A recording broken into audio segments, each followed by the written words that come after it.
You came here for peace. But the rain isn't here to calm you tonight. It's here to mask the scratching, to cover the breathing, to drown out the things that whisper behind your back when the lights are off. So take a breath, sink into the dark, and listen closely, because tonight, I won't tell you fiction. I'll tell you what happened. To me, to them, to people who were once sure the world made sense. Until it didn't. The woman at the edge of the trees. I was 9. The world still felt huge and safe. Back then, monsters lived in closets and under beds, not in daylight. Not at the park. Not when your hands were sticky with melted popsicles and your shoes were filled with sandbox sand. It was late summer, 2012. I remember the heat, the buzzing of cicadas, the way the sun melted the horizon into gold. My friends and I were chasing each other around the old wooden climbing frame. But then my best friend, Marcus, 1 year older than me, bolder than anyone I knew, just stopped. I called out to him. No response. He didn't blink. He didn't move. His eyes were locked on the tree line. Not a branch swayed. Not a leaf moved. But something, someone, stood there. First, I thought it was a woman, but the longer I looked, the more that word stopped applying. She was crouched, yes, but her knees bent outward at angles that didn't seem natural. Her spine curved back like a question mark, and her hands, they weren't resting. They were pressed against her brow, forming a circle over each eye like pretend binoculars. She wasn't playing. She wasn't smiling. She was watching. Marcus whispered, "She's been there a long time." And still, we didn't run. We were children. What did we know? We kept playing. But something hollow followed me home. The scraping at the window. That night, long after I'd brushed my teeth and buried myself under a blanket that felt thinner than usual, I heard something. Scratch. Pause. Scratch. Scratch. Screech.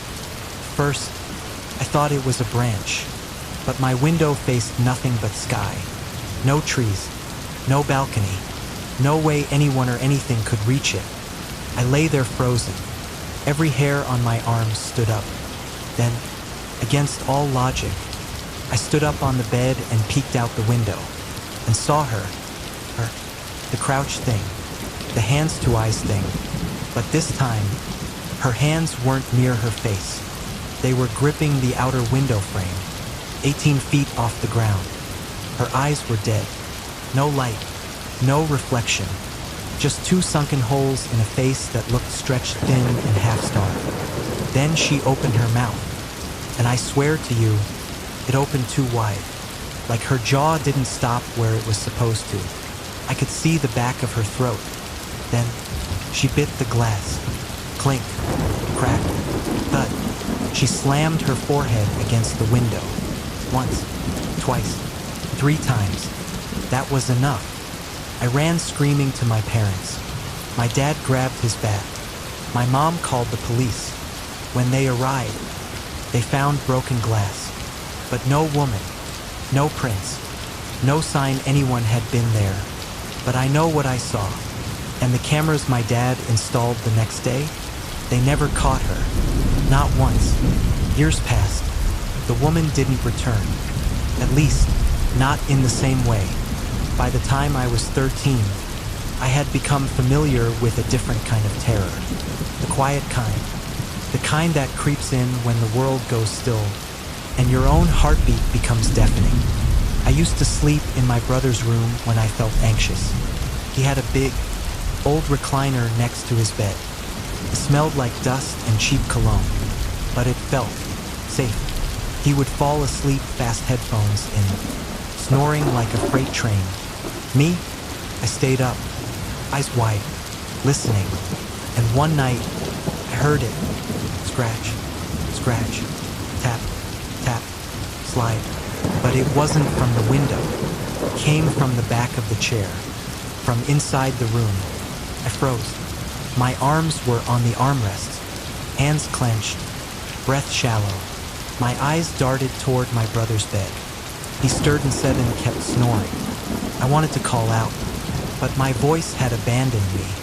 Instead, I turned my head, slowly, silently, and looked down.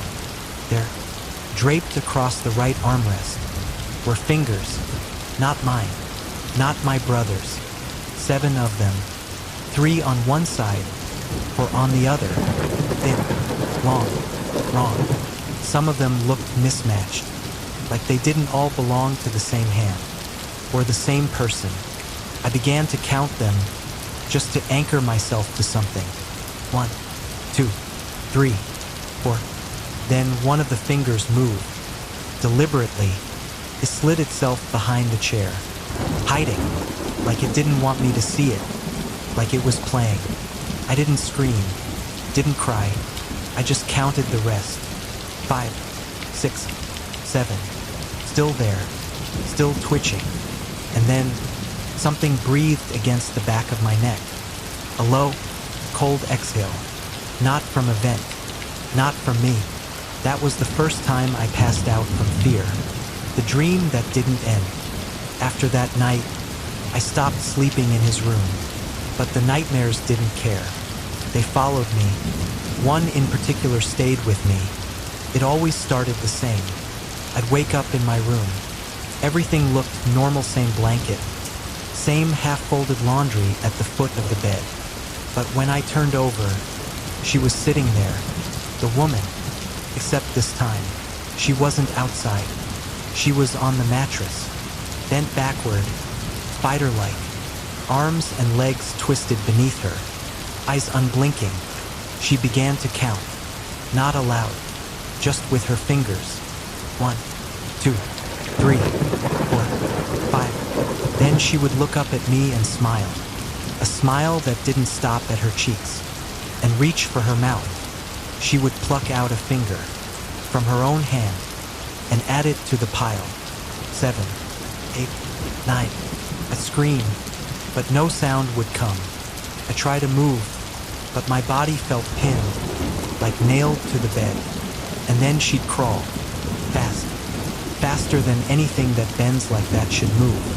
She'd lunge, mouth wide, and just before she reached me, I'd wake up, always holding something, a sock, a pen, a key that didn't belong to anything. Once, I woke up clutching an old, plastic doll arm. I hadn't owned dolls in years. The sleepover and the phantom number. You think this is just a me thing? It's not.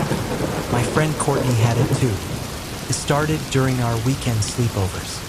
We were just teenagers, staying up late, eating junk food, messaging boys we barely knew.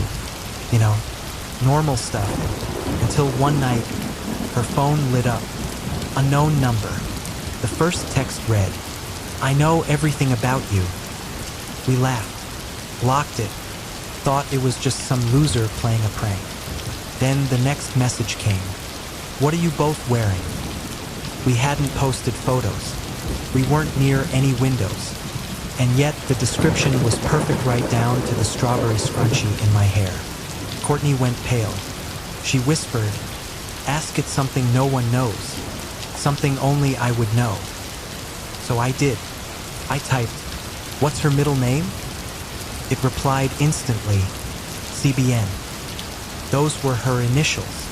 First, middle, and last.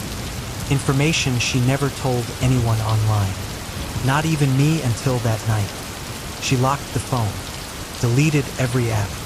But that number kept texting. Same tone, same voice, until one final message came. "I don't need the phone anymore. I'm closer now." It was after my grandmother died.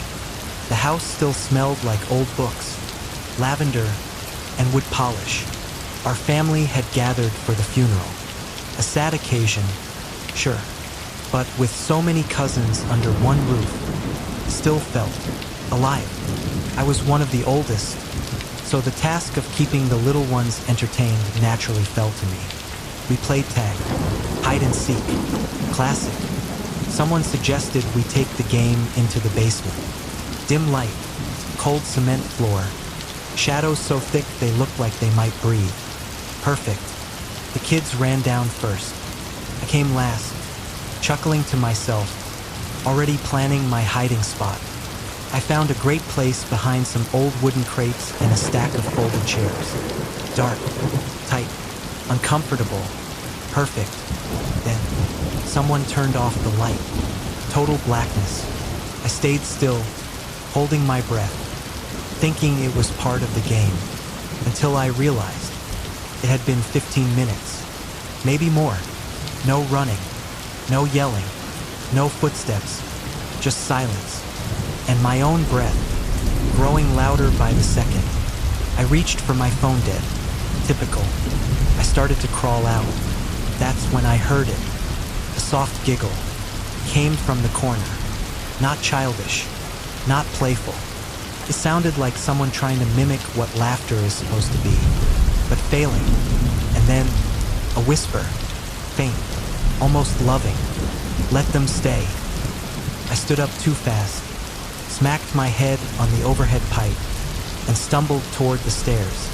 That's when I saw her, my little cousin Sarah, maybe 5 years old, standing completely still at the bottom step, staring into the far corner, her hand raised in a slow wave, and she whispered, clear as day, "Bye-bye. I love you too, Grandma." The chill that ran through my spine wasn't emotional. It was primal. Something was in that corner, and it was waving back, when reality doesn't snap back. After that, I didn't play games anymore. Not the childish kind. Not the let's see what's real kind. Because I'd learned a truth they don't tell you in scary stories. Sometimes, when you stare long enough into the dark remembers you.